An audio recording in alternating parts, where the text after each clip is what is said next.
Hi friends, welcome to Rashish Roy's Vlog. So நாம் இன்றைக்கி chicken tikka masala எப்படி செய்கிறதுன்னு பார்க்கலாம். வாங்க வீடியோக்குள்ளே போகலாம். ஸோ ஃபஸ்ட்டு சிக்கன் எடுத்துக்கணும். அதில் கேர்டு, அதாவது தயிர், அப்புறம் இஞ்சி பூண்டு பேஸ்ட்டு. தயிர் 1 ஸ்பூன் ஆட் பண்ணியிருக்கேன். இஞ்சி பூண்டு பேஸ்ட் 1/2 ஸ்பூன் ஆட் பண்ணியிருக்கேன். அதுக்கப்புறம் கரம் மசாலா ஒரு 1/4 டீஸ்பூன் ஆட் பண்ணிக்கணும். பெப்பர் லைட்டாக டேஸ்ட்டுக்கு ஆட் பண்ணால் போதும். அப்புறம் சில்லி பவுடர் 1/2 டீஸ்பூன் ஆட் பண்ணணும்.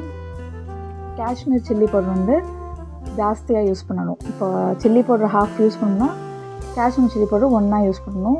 கொரியாண்டர் பவுடர் மல்லித்தூள் 1 டீஸ்பூன் ஃபுல்லாக யூஸ் பண்ணணும். அப்புறம் தேவையான அளவு உப்பு எல்லாத்தையும் ஆட் பண்ணிவிட்டு நல்லா மிக்ஸ் பண்ணிக்கணும். இதை ஆக்சுவலி நம்ம மேரினேட் பண்ணணும். Half an hour to 1 hour வரைக்கும் நம்ம மேரினேட் பண்ணணும். அதுக்கப்புறம் ஒரு 1/2 லெமன் ஸ்குவீஸ் பண்ணிவிட்டு அதுக்கப்புறம் எண்ணெய் ஊற்றிட்டு எண்ணெய் கொஞ்சம் இதானதுக்கப்புறம் ஹாட் ஆனதுக்கப்புறம் இந்த மாதிரி சிக்கன் எல்லாத்தையும் போட்டு அந்த எண்ணெயில் டீப் ஃப்ரை பண்ணக்கூடாது. சும்மா லைட்டாக ஒரு 80% சிக்கன் நல்லா கொஞ்சம் பாயில் ஆகிற வரைக்கும் எண்ணெயில் போட்டு எடுத்தால் போதும். ஸோ இந்த ஒரு கன்சிஸ்டன்சியில் நமக்கு வந்ததுக்கப்புறம் நம்ம இதை தனியாக எடுத்து வச்சுக்கணும். பாருங்கள் 80% பாயில் ஆகிருக்கு. ஸோ நெக்ஸ்ட்டு திரும்ப இன்னொரு பேன் எடுத்துகிட்டு அதில் இதே மாதிரி கீயும் ஆட் பண்ணிக்கலாம், எண்ணெயும் ஆட் பண்ணிக்கணும். அதுக்கப்புறம் ஆனியன், பெரிய வெங்காயம் நான் 3 வெங்காயம் எடுத்திருக்கேன். நல்லா சாப்பரில் குட்டி குட்டியாக கட் பண்ணிவிட்டு இஞ்சி பூண்டு பேஸ்ட் அதில் 1/2 டீஸ்பூன் ஆட் பண்ணோமா, இதில் 1/2 டீஸ்பூன் ஆட் பண்ணணும். அப்புறம் தக்காளி நான் 2 தக்காளி எடுத்திருக்கேன். நல்லா அதை அரைச்சி அதையும் ஆட் பண்ணிவிட்டு நல்லா மிக்ஸ் பண்ணிக்கணும். நல்லா கொஞ்சம் தக்காளி அந்த இது வெந்ததுக்கப்புறம் காஷ்மீர் சில்லி பவுட்ரு இதில் இன்னொரு 1/2 டீஸ்பூன் ஆட் பண்ணிக்கணும். அதுக்கப்புறம் கொரியாண்டர் பவுட்ரு மல்லித்தூள் இன்னொரு டீஸ்பூன் ஆட் பண்ணிக்கணும். மேரினேட் பண்ணும்போது 1 டீஸ்பூன், அப்புறம் இப்போ மிக்ஸ் வதக்கும்போது 1 டீஸ்பூன் ஆட் பண்ணிக்கணும். திரும்ப தேவையான அளவு உப்பும் கொஞ்சம் ஆட் பண்ணிக்கணும்.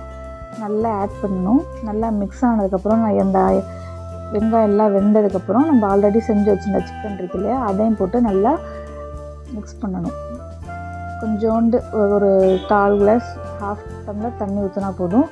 தண்ணி ஊற்றி இன்னும் மீதி இருக்க ஒரு 80% முன்னாடி இருந்துச்சு இல்லையா சிக்கனு, மீதி ஒரு 20% வேகணும். ஸோ இதை கொஞ்சம் நேரத்துக்கு நம்ம மூடி வச்சிடலாம். ஸோ மூடி வச்சுட்டு பார்ப்போம். திரும்ப நல்லா வெந்துருச்சு இப்போ சிக்கனு. கடைசியாக நம்ம ஃப்ரெஷ் க்ரீம் இருக்கு இல்லையா, அதை ஆட் பண்ணிக்கணும். ஃப்ரெஷ் க்ரீம் ஆட் பண்ணிவிட்டு அதையும் நல்லா மிக்ஸ் பண்ணணும். ஸோ சிக்கன்னாலே பொதுவாக அதில் ஆயில் வரதான் செய்யும். ஸோ நல்லா மிக்ஸ் பண்ணிவிட்டு கொஞ்சம் நேரம் அப்படியே சிம்மில் வச்சுட்டு கொஞ்சம் கொதிக்கட்டும். ஸோ அவ்வளோதான், சூப்பரான சிக்கன் டிக்கா மசாலா ரெடி.